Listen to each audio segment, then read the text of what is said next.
Continuamos en Actualidad Agropecuaria junto al semillero Advanta, conociendo las estrategias de siembra del cultivo de sorgo para el norte argentino.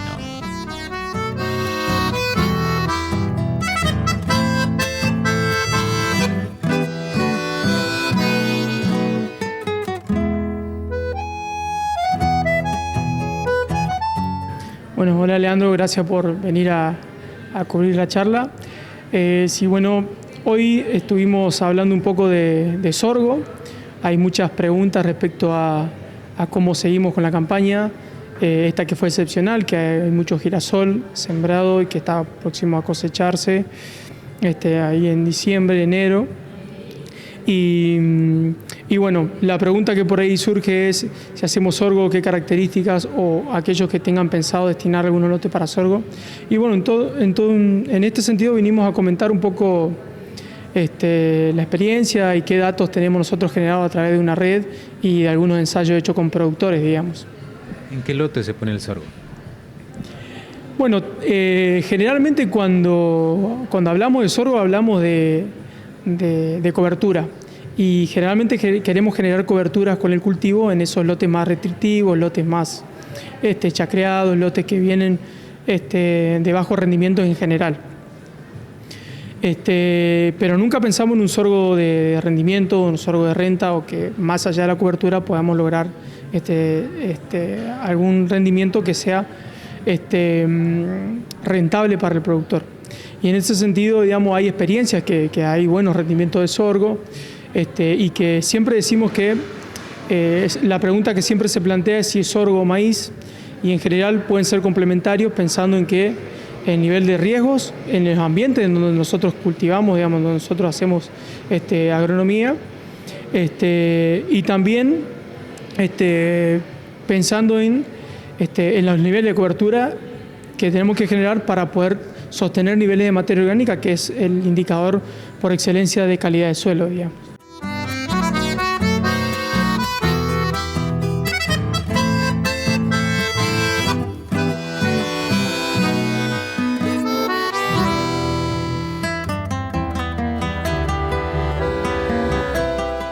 El sorgo tiene la particularidad de que tiene diferentes ciclos, y que los ciclos limitan un poco ese potencial de rendimiento. El ciclo más corto tiene menor potencial que un ciclo más largo.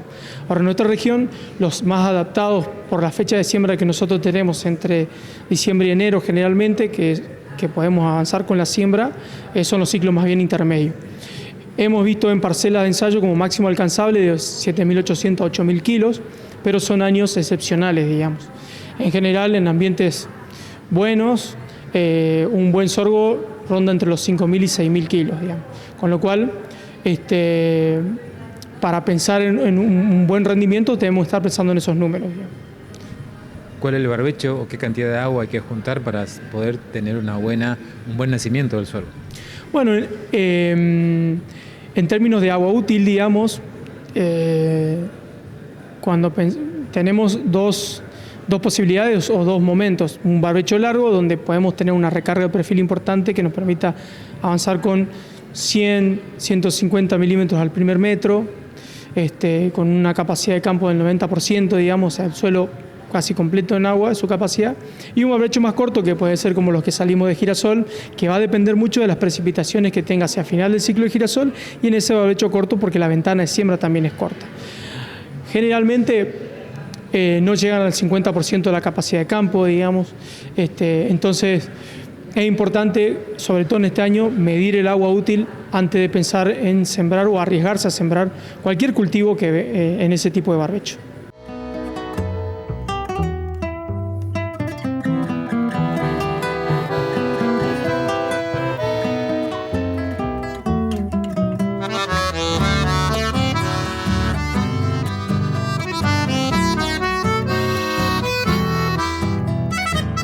Dentro de lo que es la nutrición y lo que es el fertilizante, el nitrógeno, al ser como tanto sorgo como maíz, son muy demandantes de nitrógeno, y va a depender primero del diagnóstico. Hacer un buen diagnóstico inicial, un muestreo inicial, para saber con qué contenidos de nitrógeno yo estoy arrancando.